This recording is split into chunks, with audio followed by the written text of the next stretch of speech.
Good morning. So I made it back to the UK. It was a little bit of a stressful one.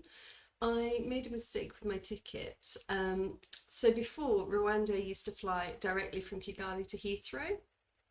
I'm not sure that they do that anymore. So I thought that I bought the direct flight. But when I got to Brussels, I had to switch onto a Brussels airline flight to fly the 45 minutes over to London. Um, That was super stressful because the Rwanda flight comes in at one end of Brussels airport and the London Brussels flight leaves from completely the opposite end of the airport, and I had to literally do like the 5 second mile. I was like running. And duty free at Brussels goes on forever. There's like it's like the never ending road that just goes past like the perfume, the chocolate, the teddy bears all sort of going past at super fast speed. So I literally had about 20 minutes because my Rwanda flight was late arriving, and I had about 20 minutes to get from one end of Brussels airport to the other end. And oh, I made it by the skin of my teeth. Sweat drenched, panting, looking like I was about to have a heart attack. So that wasn't much fun. Um, but I made it and I got to London and my family were there to collect me. I'm speaking to you now with no makeup and pretty much no clothes because only one of my bags came with me. So it's been an entertaining trip. So yeah, because the Rwanda flight was late getting in, I guess they didn't have enough time to unpack everything onto the London flight. So I brought two bags with me, and one of them made it, and one of them didn't. And the one that didn't has makeup and all of the presents from my family are in that other one. So, but I mean, kudos to Heathrow. They have a policy where you just fill out a form, and then sometime today, somebody should be appearing at my door with my case, dropping it off here in Northampton, which I think is kind of cool. I mean, if you just have to wait one day and they deliver it to your house, that's not too bad. Um, so yeah, I made it. So, even though I am fully vaccinated with Pfizer, and vaccine that the UK has, boasted about having donated on Twitter, um, the UK still doesn't actually recognise my vaccination. So, UK donates vaccine, I receive vaccine, UK doesn't recognise my vaccine, so whatever. So, even though I'm fully vaccinated with Pfizer, I still have to spend 10 days in quarantine, which is really upsetting because one of the first things I want to do when I get back is to go to the pub and have a proper British pint of beer. And from the window of my house, I can see the pub, but I cannot go to the pub. There is a pub, but I cannot go to it. So I think it's something like a £10,000 fine if I step out of the door and go and have a pint, even though I have a negative PCR test, even though I am vaccinated. So thank you UK government. So yeah, anyway, in order to get out of this house, I have to take a day two um, COVID test, and then I have to take a day 8 COVID test. Now, I got these from Testing for All. If you saw my previous slightly ranty post about testing in the UK, there's like 460 providers, and I had no idea who to go with. So I found these guys, and their test was reasonably priced. They put it in the mail the day before I took my flight, so it was here and ready and waiting when I got to the UK. So yeah, day 2 COVID test, day 8, and then as I said in the previous video, I've also opted to take, this should be an antibody test. So my argument is, if I have been fully vaccinated with Pfizer, and it is the same Pfizer that everybody in the UK has got, then my antibody test should show the same results as somebody in the UK. So I wanted to test that. I was going to test my antibody response to see whether it was what it should be. Right, so before I take this test, so send me an email that says, please read before you take your test. So let's read through that information and just see what I have to do. Right, so I was really impressed for Testing for All, and I'll put their link below. And they sent out the testing kits before I got on the plane in Rwanda so that they would be here and ready when I arrived. And then they sent me this email that explains what I need to do. So it gave me a reference I had to put on my locator form. So entering the UK, I have a passenger locator form, and it asked me for this reference number to prove that I've booked my 2 and 8 day tests. But the part that caught my eye is that you have to activate your test prior to taking your sample. But it's not entirely clear quite what that means. So I'm going to head over to the website, to the app, to see what that actually entails. How do you activate the test before you take it? Okay, activate kit. Right, I'm just going to register an account. Okay, so it's asking for sample ID, which it says is on the box, and it is indeed on the box. So I'm going to enter that. Now I got a bit confused with this because there's like a reference number that looks like it's sort of a sample ID number on the front, but I tried to put that in and it wouldn't let me type it in. So it's clearly not that. So it says it's inside the box. So let's go inside the box and see if we can find it. Well, that didn't work. Christ, it's like child-proof. Okay, opening it up. And inside we have got something with a biohazard symbol on it. Aha! Sample ID card.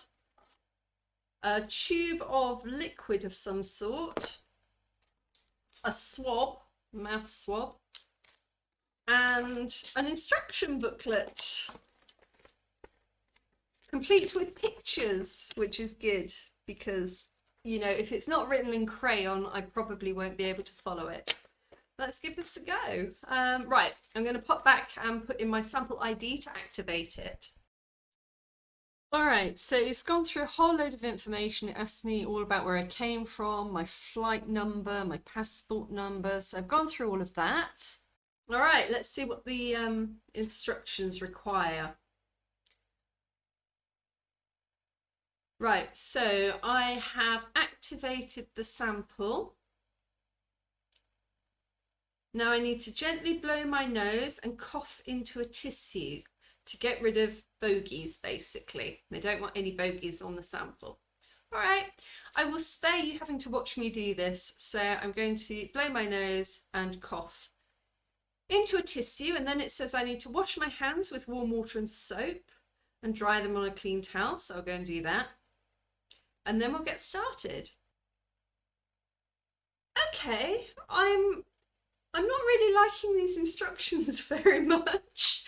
So it says that you have to take the swab and you have to get the back of your throat, so where your tonsils are, and swish it around for 10 to 15 seconds without touching any other part of your mouth. So not your tongue, your gums, your cheek, which is kind of tricky. I mean, I've got quite a narrow bite, and so it's quite tricky to do all of that and not to touch or brush any other part of your entire mouth. But I'm going to give it a go.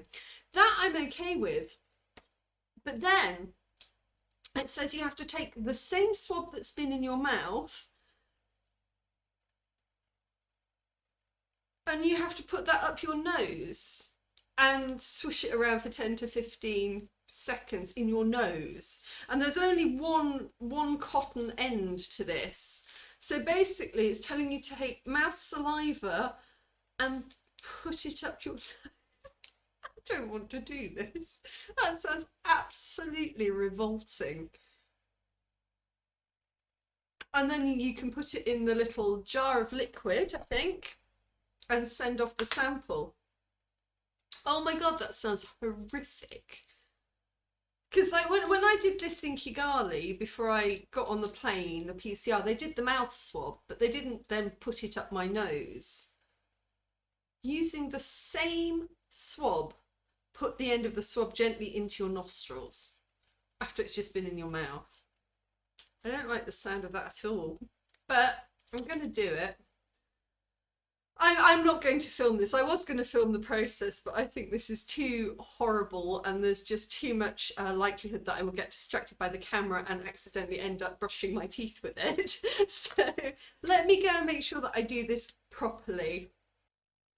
Oh God. Oh God, that's horrible. That was really unpleasant. I can still feel it up my nose. My mouth spit up my nose. So after that little shop of horrors, I am now going to attempt the antibody test. So let's see what this one has in store. I believe that this one is, it's a blood test. I can still feel that at the back of my throat and up my nose. Oh wow, so there's lots of stuff in here. Blood sample instructions. So this is for the antibodies, to see whether or not my vaccination in Rwanda gives me the same antibody levels as everything here. So got a little strange little yellow vial of water. Looks like a Lego kit, this. Some strange little blue things. 3 strange little blue things. A blank ID card. I don't know. Let's unpack everything and see what I'm doing with this. Alcohol swabs. And I think they might have sent me another email about this, so let me go and have a look. Okay, for the antibody blood test, we've actually got another email. Top 4 tips for the antibody test. And they've also sent me a video on how to collect the blood samples. So I'll put a link to that below. Well, I failed to bleed enough. Of all the things I didn't think that I was very good at in my life, I didn't realise that bleeding on demand was not one of them. So that little vial that I got, you're supposed to fill it with your blood and send it back. And I watched the video and I did everything it told me to do. So you're supposed to soak your hand in hot water for a while, and then you swab it with an alcohol swab. And then those little blue things that I mentioned, these are pin prickers. And you prick your finger, and then you're supposed to massage your hand to get enough blood to come out to fill this vial, right? And I was at it for 20 minutes. 20 minutes. I used all 3 of these. They send 3. And unfortunately, they only work once, because I was like trying to prick again and it doesn't. It works once. So you get 3 attempts. I used all 3 of these. And after 20 minutes, I don't know if you can see this, that's my blood. You get that amount of blood I got in about 20 minutes. And it needs to be that amount of blood. It needs to fill right up to the top of that. And I didn't even get maybe a third of that. And I don't know how anybody can. I did everything I was supposed to do. And I have a bit of a problem because this hand, I had an accident years ago. You might have seen on my videos, there's quite a lot of scar tissue on it. So I can't really jab that hand. It's a bit sensitive. But so I could only use this hand and this finger, and I've got like 3 pin marks on it now. I stabbed it. You see there, I've got pin marks and pin marks. I was milking my blood out of my hand, and after 20 minutes, I got that.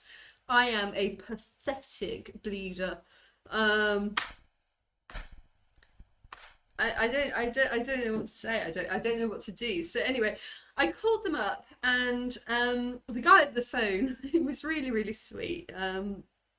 And he basically said, I've got two options. So the test costs £45, and he said we can either refund you 20 of that, or we can send you another test. And I was thinking, well, I thought I'd take the second test because it's free. And I thought, well, once I'm out of this lockdown, this quarantine, I can go to my clinic and I can ask the nurse if she can help me to fill up a vial of blood, and then I can send that off because I really want to know what my antibody status is. Um, so yeah, that's what I'm going to do. I'm going to try and get my clinic to help me to fill up the blood sample.